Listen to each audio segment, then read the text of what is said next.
Hi families, welcome to my channel. நம்ம சேனலில் இன்றைக்கி சுண்டைக்காய் எப்படி செய்யலாம், அதோட பலன் என்ன அப்படின்ட்டு பார்க்க போகிறோம். This video sponsor by Zen reviews. சுண்டைக்காயோட நேச்சுரல் தன்மையே கசப்பு தன்மை தான். ஸோ இந்த கசப்பு தன்மை உள்ள சுண்டைக்காயை ஒரு சில பேர் ஸ்கிப் பண்ணுறாங்க, நிறையா கசப்பாக இருக்குது அப்படின்ட்டு. ஸோ டேஸ்டியாக கசப்பு இல்லாமல் எப்படி பண்ணலாம் அப்படின்ட்டு நம்ம இந்த வீடியோவில் முழுமையாக பார்க்கலாம். சுண்டைக்காயை மேலே உள்ள காம்பை நீக்கிட்டு நல்லா வாஷ் பண்ணிக்கோங்க. வாஷ் பண்ணிவிட்டு பச்சை மிளகாய் லைட்டாக கீறுவோம் பார்த்திங்களா, அந்த மாதிரி லைட்டாக கீறி எடுத்துக்கோங்க. இந்த சுண்டைக்காய் 150 கிராம்ஸ் நான் எடுத்துக்கிறது.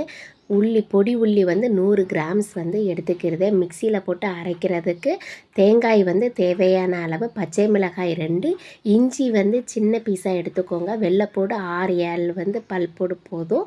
சீரகம் 2 டேபிள் ஸ்பூன், மஞ்சப்பொடி 2 டேபிள் ஸ்பூன் எல்லாத்தையும் போட்டு நல்லா மிக்சியில் போட்டு அரைச்சி எடுத்துக்கிறணும். இப்போ எண்ணெய் ஊற்றிக்கிட்டு கடுகு, பொடி உள்ளி, கருவேப்பிலை போட்டு நல்லா தாளிச்சுக்கோங்க. தாளிச்சிட்டு வெள்ளைப்பூடு அதிலே போட்டு நல்லா வதக்கி விடுங்க. அப்போ தான் நல்லா வேகும். இப்போ நல்லா லைட்டாக வதக்கிட்டு லைட்டாக கலர் மாறினாலே போதும். இப்போ நம்ம எப்படி நார்மலாக தாளிப்போம் அதே மாதிரி தாளித்து எடுத்துக்கிறணும். எடுத்துக்கிட்டு நம்ம கட் பண்ணி வச்சுருக்க சுண்டைக்காய் இதில் போட்டு நல்லா தாளிக்கணும். தாளிச்சிட்டு பார்த்திங்கன்னா அந்த சுண்டைக்காய் கொஞ்சம் நேரம் லைட் வெந்துக்கிறட்டும். ஓப்பன்லேயே நம்ம தாளிச்சிக்கிட்டு இருந்தாலே போதும். க்ளோஸ்லாம் பண்ணி வைக்க வேண்டாம், சரியா? ஏன்னா நல்லா வெந்த பிறகு லைட்டாக உப்பு தேவையான அளவு சேர்த்துக்கிறணும். சேர்த்துக்கிட்டு ஒரு 10 நிமிஷமாக கிளறி விடணும். லைட்டாக கருகி விடாமல் கிளறி விட்டுக்கிட்டே இருக்கணும். இப்போ நம்ம அரைச்சி வச்சுருக்க இந்த தேங்காய் இதெல்லாம் போட்டு நல்லா இறக்கும்போது தான் இதை போடணும். நம்ம மிக்சியில் அரைச்சதை இறக்கும்போது தான் போட்டு ஆஃப் பண்ணி விடணும். இப்படி தான் நம்ம சுண்டைக்காய் ரெடி பண்ணணும். வெஜிடபிள்ஸ்லேயே ரொம்ப சின்ன காய் தான் இந்த சுண்டைக்காய். இந்த சுண்டைக்காயில் நுண் ஊட்டச்சத்து அப்படின்ட்டு சேமிப்பு கிடங்கே இருக்குது அப்படின்ட்டு சொல்லலாம்.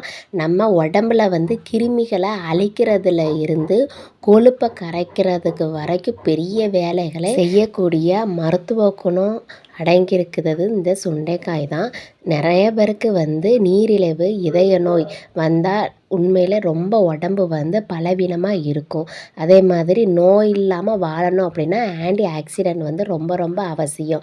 விட்டமின் ஏ, சி அப்படின்ட்டு நிறைய சத்துக்களை எக்கச்சக்கமாக அடக்கியிருக்கிறது இந்த சுண்டைக்காயில் மட்டும்தான். நோய் எதிர்ப்பு சக்திக்கு முக்கியமாக தேவையானது விட்டமின் சி தான். இது எதில் அதிகமாக இருக்குது அப்படின்னா ஆரஞ்சு, கொய்யா, பப்பாளி இதிலெல்லாம் இருக்குது. ஆனால் இதுக்கு நிகரான விட்டமின் சி சத்து இந்த சுண்டைக்காயில் மட்டும்தான் இருக்குது. சுண்டைக்காய் இரத்த அழுத்தத்தை கட்டுப்படுத்தக்கூடியது. இரத்தத்தில் கொழுப்பு சேர்ந்து அது இரத்த குழாய்களை படிவதை தவிர்க்கும் சக்தி இதுக்கு உண்டு. ஆன்டி இன்ஃப்ளமேட்ரி அப்படின்ட்டு ஒரு குணங்களை கொண்டது. இரத்தத்தில் உள்ள வெள்ளை அணுக்களை அதிகரித்து அதோட விளைவாக நோய் எதிர்ப்பு சக்தியை அதிகரிக்கக்கூடியது. சுண்டைக்காயில் இரும்பு சத்து அதிகமாக இருக்குது. இரத்த சோகையை எதிர்த்து போராடக்கூடிய தன்மையும் இந்த சுண்டைக்காயில் உள்ளது. இரும்பு சத்து அப்படின்னாலே நம்ம கேழ்வரகு, கீரை அப்படின்ட்டு அதில் தான் இருக்குது அப்படின்ட்டு நிறைய பேர் அதை எடுத்துக்கிடுவாங்க. ஆனால் இந்த சுண்டைக்காயில் இருக்குது அப்படின்ட்டு அந்த மாதிரி விஷயம் நிறைய பேருக்கு தெரியாமலே போகுது. புது விஷயமாகவும் இருக்கும். இந்த சுண்டைக்காயை காய்ச்சல் அடிக்கும் பார்த்திங்களா, அந்த டைமில் எடுத்துக்கிறதுனால வெள்ளை இரத்த அணுக்களை அதிகரிக்கிறதோட மட்டும் இல்லாமல் நம்ம காயங்களையும், அந்த புண்கள் அதிகமாக இருக்கும் பார்த்திங்களா, அதையும் ஆற வைக்கும் தன்மை இதுக்கு இருக்குது. அதே மாதிரி இதில் தயமின், ரைஃபோ ஃப்ளேவின் அப்படின்ட்டு வாய் புண்களையும் சொத்தைப்பல் உருவாகிறத கூடிய தன்மையையும் தடுக்கக்கூடியது. சுண்டைக்காய் நரம்பு மண்டலத்துக்கு சக்தி அதிகமாக கொடுக்கக்கூடியது. பார்வைத்திறன் அதிகரிக்கும், நினைவாற்றல் அதிகரிக்கும். இது சித்த மருத்துவத்தில் சுண்டைக்காய் அதிகமாக யூஸ் பண்ணிக்கிட்டு இருக்காங்க.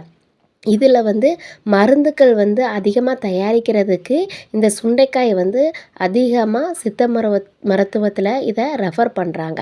இவ்வளவு மருத்துவ குணம் நிறைஞ்ச இந்த சுண்டைக்காயை வந்து கண்டிப்பாக நீங்கள் வந்து எடுத்துக்கோங்க. சூப்பராக டேஸ்டியாக இந்த மாதிரி கூட ஒரு பொரியல் வந்து எடுத்துக்கிறலாம். நம்ம ரைஸுக்கு வந்து சைட் டிஷ்ஷாக வந்து எடுத்துக்கிற போது கண்டிப்பாக இது வந்து ரொம்ப ரொம்ப டேஸ்ட்டாக இருக்கும். இதோட மிளகு ரசம் வச்சு சாப்பிட்டா இன்னும் டேஸ்ட்டாக இருக்கும். ஸோ இந்த சுண்டைக்காயை வந்து வாரத்தில் ஒரு தடவையாவது இந்த கசப்பு தன்மை நம்ம உடம்புல சேர்க்கும்போது இந்த மருத்துவ குணம் அதிகமாக நம்ம உடம்புல வந்து இதோட பலன்கள் அதிகமாக கிடைக்கும். ஸோ நீங்களும் உங்கள் வீட்டில் வந்து ட்ரை பண்ணி பாருங்கள். ட்ரை பண்ணி பார்த்துட்டு கமெண்ட்டில் எப்படி இருக்குது அப்படின்ட்டு கமெண்ட் பண்ணுங்கள். Okay, thank you so much. Thanks for வாட்சிங்.